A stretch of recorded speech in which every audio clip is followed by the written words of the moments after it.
que c'est en Indochine que j'ai été baptisé. Parce que le pasteur Jacques Delors ne voulait pas qu'on baptise les gens très jeunes. Il dit il faut les laisser grandir et choisir eux-mêmes. C'était un homme démocrate, choisir eux-mêmes leur religion. C'est ainsi que, étant dans l'armée française, je n'étais pas baptisé. En Indochine, je ne pensais pas revenir ici.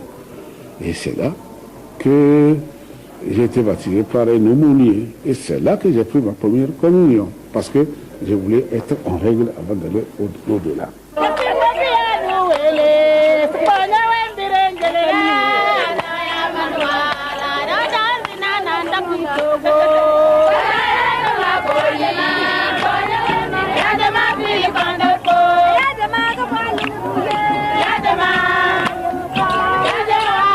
Sans Dieu, est-ce que je ferais ce que je fais aujourd'hui? Sans Dieu, est-ce que j'aurais de facilité que j'ai tout fait pour éviter?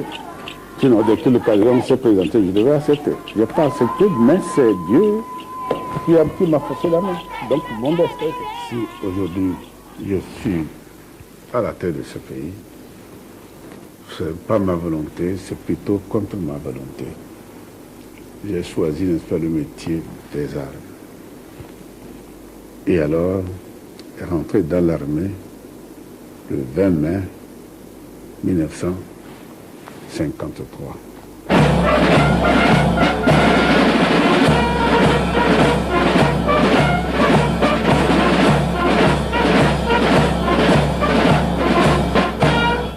Ici, chacun sait ce qu'il veut, ce qu'il fait quand il passe. Parce que j'aimais ce métier des armes, sans arrière-pensée, je voulais être soldat, et je l'ai été.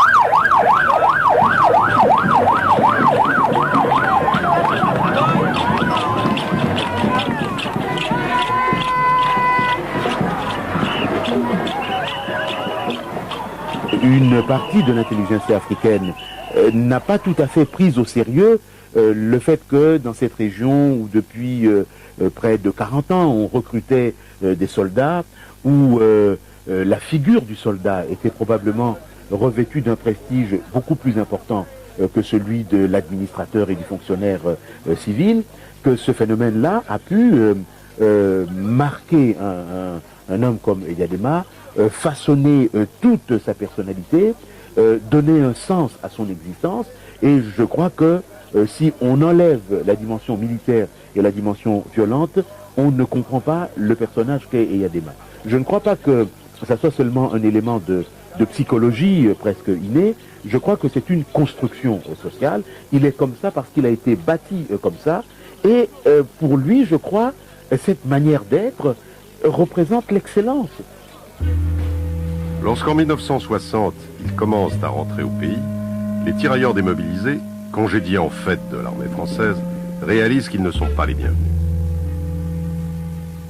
Après avoir été élu président dans des conditions aujourd'hui encore contestées, Sylvanus Olympio est un des premiers en Afrique à proclamer l'indépendance de son pays le 27 avril 1960. Issu d'une ancienne et riche famille afro-brésilienne que les Français ont toujours suspecté d'être favorable aux intérêts anglais, Olympio a longtemps milité pour une nation Ewe. Une nation qui engloberait uniquement les populations de la côte, celles de la Gold Coast, du Togo et du Dahomey. C'est dire si les anciens tirailleurs qu'il considère comme des mercenaires n'ont aucune place dans sa nouvelle administration et encore moins dans son armée. Fin 1962, malgré les espoirs qu'il a suscités, le régime d'Olympio tourne à l'autocratie. Une milice armée traque les opposants quand ils ne sont pas jetés en prison, tandis que de nombreux anciens tirailleurs, qui se qualifient eux-mêmes de demi-soldes, sont placés en résidence surveillée.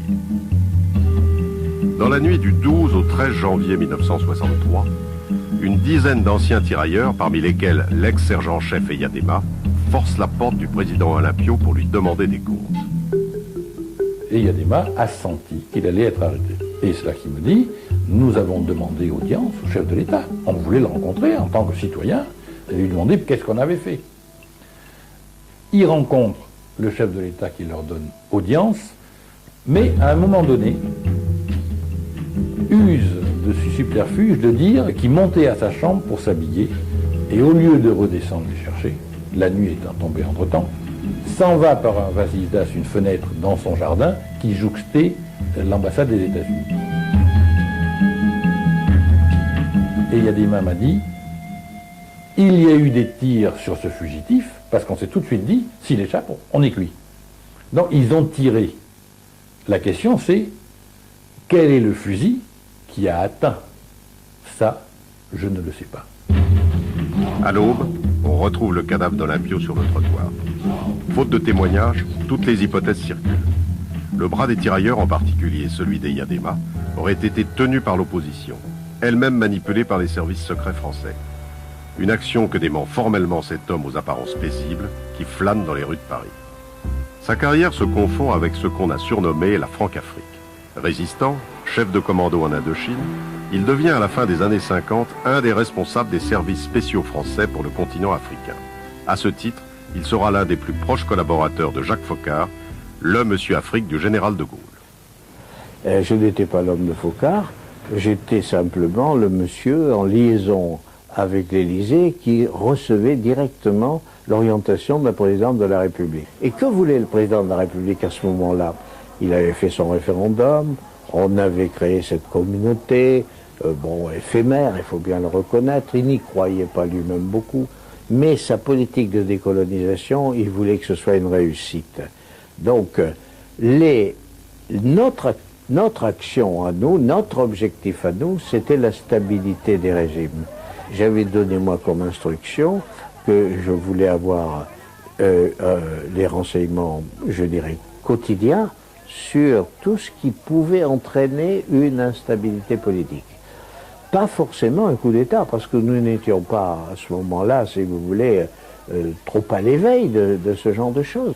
Il arrivait que nous soyons surpris. Il est certain qu'un coup de force ou un coup d'État, on ne le crie pas sur les toits. Au Togo, on ne peut pas dire que c'était un coup d'État.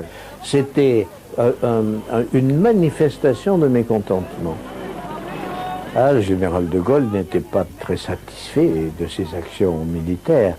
Le général de Gaulle n'a jamais été un homme désireux de pratiquer ce genre de choses en Afrique.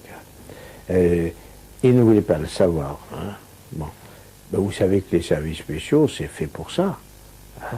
Mais ce que je peux vous dire d'une façon formelle, là, dans cette affaire, les services spéciaux n'y étaient pour rien. Absolument rien. Tout ce qu'on a pu écrire là-dessus, c'est faux. Tout ce qui s'est passé ici, il faudrait un jour une conférence entre nous, les Togolais, pour qu'on s'explique, pour que, n'est-ce pas, pour que ça puisse servir, n'est-ce pas, les générations présentes et futures. Cette question, c'est volontairement que je ne peux pas la répondre. Pour la simple raison que tout ce que je peux vous dire, ça va sembler comme une démagogie. Dans la semaine qui suit la nuit du 13 janvier 63, les soldats ont constitué un comité provisoire. Totalement dépassés par les événements, ils remettent le pouvoir aux deux principaux chefs de l'opposition revenus d'exil. Nicolas Grunitzky, le propre beau-frère d'Olympio, et Antoine Meachy, un homme du Nord. Tous deux forment un gouvernement d'union nationale dont le premier geste est de réintégrer les anciens militaires. Dès lors, tout va aller très vite pour Eyadema. Lieutenant en 1963, commandant en 1964, il est chef d'état-major de l'armée l'année suivante. Pendant ce temps-là, la situation politique et économique du Togo se dégrade. Le président Grunitzky et son vice-président Meachy s'affrontent à coups de complots de palais et de surenchères électoralistes. Face à la crise, seule l'armée qu'Eyadema a soigneusement organisée apparaît comme l'ultime recours. Le 13 janvier 1967, 4 ans jour pour jour après l'élimination d'Olympio, l'armée prend le pouvoir. Le 14 avril, Eyadema forme un gouvernement dont il assure la présidence. Le 1er décembre, il devient général de brigade. La plus longue présidence du continent africain peut commencer. Alors là, je vais vous dire la vérité. on a préféré que ce soit Eyadema. Parce qu'il avait donné l'exemple d'un coup de force, mais après ce coup de force, il avait donné le pouvoir aux civils. Donc on s'est dit, peut-être c'est la bonne formule, que l'armée reprenne en main le désordre pour en faire l'ordre, et puis peut-être repassera-t-il le pouvoir à un civil un peu